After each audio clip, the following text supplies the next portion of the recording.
This is a sentient king flower that had been staring at a woman's large butt for a full 2 hours.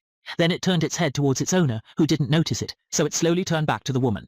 It opened its adorable mouth and, as it was about to bite the man, he realized something was wrong and scooped the cutie into his arms. The man was a man. So its name is Dashan.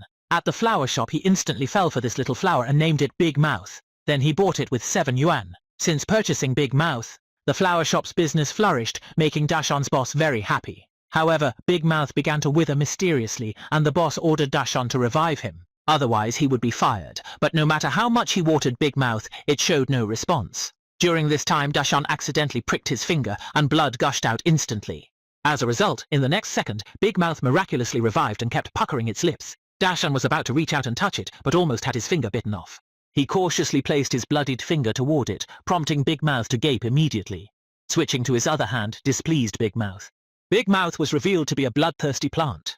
Dashan mustered his strength, squeezing 2 drops of fresh blood from his finger. Big Mouth savagely began to eat it and forcefully burst open its petals. It slowly unfolded its floral arms, an extreme case of overreaching since Dashan did it himself. From then on, he fed Big Mouth his own blood daily. He had nearly mutilated all his fingers, and within just a month, Big Mouth had doubled in size. However, due to prolonged anemia, Dashan became lethargic in the evenings. Dashan looked helplessly at 2 big mouths that were bigger than himself, but just as he turned to shut the window, Big Mouth blocked the ground again. Big Mouth spoke, but Dashan's little blood wasn't enough. Dashan offered beef instead, but Big Mouth unexpectedly insisted on drinking fresh blood. Dashan couldn't get fresh blood. Must he kill someone? Big Mouth said, "I won't feed you for free. Bring me a person, and I'll grant Dashan a wish." Dashan's wish was only one, to be with Xiaomei. But Xiaomei already has a boyfriend, who is the irritable dentist before him. Not only that, the dentist often abuses Xiaomei at home. All of this was seen by Dashan, so he decided to use the dentist to feed Big Mouth. Dashan sneaked into the dentist's clinic and even put a 20-centimeter gun into his pocket. Unexpectedly, when he entered with the gun, the dentist had already gone northwest. So Dashan, without hesitation, brought back the dentist's corpse, but Big Mouth looked disdainful. He wanted Dashan to chop the corpse to feed him in order to be with Xiaomei. Dashan had no choice but to comply. Dashan picked up an axe and started chopping the dentist's body while it was still warm, but this scene was seen by the boss, who happened to return. So the boss came to Dashan's home with his own water gun. He forced Dashan to tell him how to breed Big Mouth, or else he would call Fubo, but as the boss turned, he did not notice. Big Mouth behind him had opened his tiny cherry mouth. When the boss turned around, he hadn't yet recognized what it was, and in an instant, Big Mouth swallowed him. The poor boss was left with only his 2 arms outside.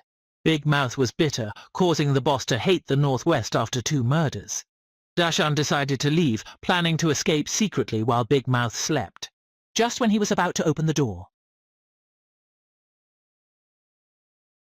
Despite Dashan's protests, he stopped feeding Big Mouth, who relentlessly threatened to eat Xiaomei if neglected. Dashan had to obtain lean meat from the street, but Big Mouth had already become a demon. He used vines to wrap around the table and actually started moving himself. Then he opened the radio, took out a coin from inside, and picked up the phone. He inserted a coin into the public phone again and dialed a number. Xiaomei answered, and Big Mouth imitated Dashan's tone, telling her to come over. When Xiaomei arrived and saw the scene, she panicked even more. Then Big Mouth grabbed Xiaomei's arm and tightly wrapped her body with vines, when Dashan returned at that moment. Poor Xiaomei had already been swallowed by Big Mouth. Dashan used all his strength to pry open Big Mouth's tiny cherry-like mouth, successfully rescuing Xiaomei despite this. Xiaomei was already seriously injured and slowly went to the northwest in pain. Dashan, holding Xiaomei's body, slowly walked towards Big Mouth and then put Xiaomei into Big Mouth's mouth. Then Dashan went to the rooftop, preparing to follow Xiaomei to the northwest. Just as he was about to jump, he was stopped by a man who was also carrying a miniature version of Big Mouth in his hands. Big Mouth unexpectedly began reproducing. To prevent humanity from being overrun, Dashan decided Big Mouth must be dealt with. When he returned, he saw Big Mouth stretching the flower pot until it broke. Then, with a sob, the stone-made wooden basin was directly shattered. Dashan quickly took out his small water gun and fired a shot, but it couldn't harm Dajui at all. All the bullets were completely deflected back by Dajui. A stylish spin caught Dashan off guard. He tried to escape, but was firmly trapped against the wall by Dajui, who then embraced Dashan just as before. Dajui slowly placed him into his mouth, causing Dashan to harbor a hidden grudge against the Northwest. Eventually, people snatched miniature Dashans, and their raising signaled the true apocalypse. This story warns us not to overly pamper creatures or abandon fulfilling others' needs, as it often leads to physical and emotional harm. The robbers tore the woman's clothes and then used a small knife to cut her undershirt. The woman desperately begged the robbers to let her go, but this only made the robbers more excited. As the woman was about to meet a gruesome fate, the car behind them suddenly started moving. The captured police officer tried to start the car and escape, causing the robbers to open fire on him. 7 or 8 of them fired their guns, but not a single bullet hit. With no other choice, they had to pursue at maximum speed, which gave the woman a chance to see all the robbers leave. The woman realized this might be her only chance to escape, but just as she turned to leave, she discovered she was handcuffed to the railing, which was a serious problem. Fortunately, she hadn't been taken by the robbers. She leaned her body and extended her long legs to reach the keys, quickly taking them out from inside and unlocking her handcuffs. Without time to catch her breath, she picked up the knife from the ground for protection. Then she swiftly climbed over the fence and left the area, returning to her car afterward. She grabbed some usable items and cautiously sprinted down another narrow path to escape. When the robbers returned and saw her unlocked handcuffs and her disappearance, they were furious. If the woman had called the police, they would all be dead. The robbers quickly reported the incident to their leader, who without hesitation ordered all the gang members to chase after her. They found traces of the woman's movement by following the footprints on the ground. Several men chased the woman all the way toward her direction, but when they reached a small hill, 3 sets of footprints suddenly appeared on the ground. Clearly, it was a diversion left by the woman, leaving them helpless.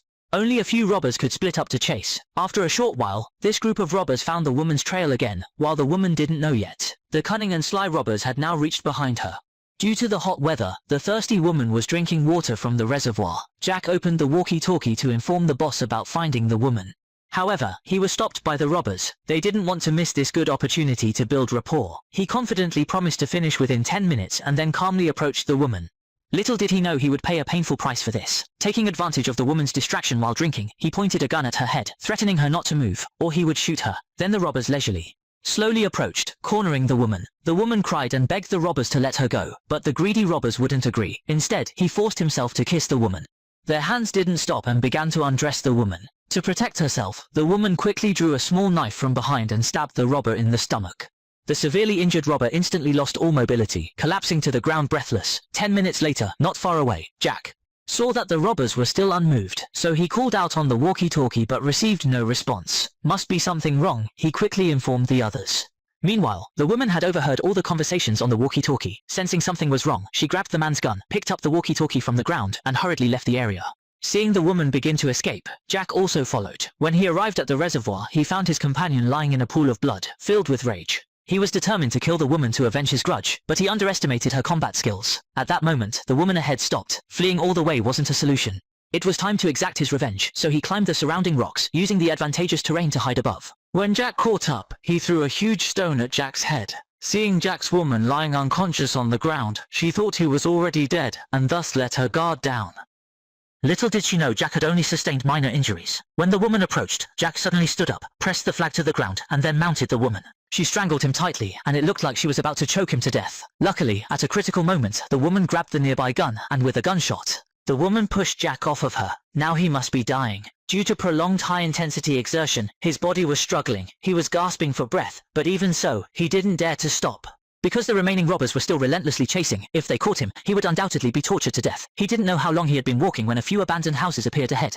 He took out binoculars to observe the situation of the robbers. Unexpectedly, he found that the robbers had already caught up, and worse, the robbers had discovered him. Without saying a word, they directly set up sniper rifles. Seeing this, he was extremely panicked. Fortunately, his actions were quick enough to hide behind a rock before the robbers could shoot, but this couldn't go on. Sooner or later, they would catch and kill him. Thus, he seized an opportunity to briskly dash into a nearby abandoned house, planning to hold the fort here. Soon, the first unlucky one walked in. The woman hiding in the shadows suddenly rushed out, accompanied by painful wails. The robber's eyes went black, and when the camera gave him time again, she had been stabbed in the face by a rebar. This was the woman who had jumped down from the beam. She began searching for the next target, which was this seemingly frail man. Seeing the houses ahead shrouded in darkness, she was extremely nervous, but to avoid losing face, he mustered courage to enter, but was swiftly kidnapped by a woman who saw he still looked like a child, leaving him terrified as he desperately begged for mercy. She softened her heart, sparing his life, but he insisted on living longer. After release, he loudly exposed her location, causing the woman to act without restraint. She rushed out and shot him dead. Although she had already dealt with 4 bandits, the woman still couldn't let her guard down. He grabbed a handgun and began to search each room one by one, but unexpectedly, just as he turned his head,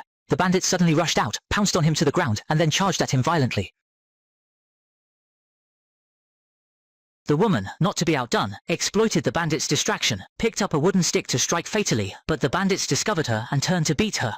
Dropped to the ground, the bandits didn't give him any chance and beat him again. Fortunately, the woman endured the beating, otherwise others would have been easily killed. He would have probably been beaten to death, but at the moment of crisis, the woman grabbed a metal lump and relentlessly struck the bandits' faces, ultimately turning the tables and killing them. As she was about to leave, she was confronted by the last bandit wielding a sniper rifle. The woman thought she was doomed, but unexpectedly, this bandit must have lost his mind. He actually voluntarily put down his sniper rifle, wanting to challenge the woman to see what strength she truly possessed, as she was able to kill all of his subordinates.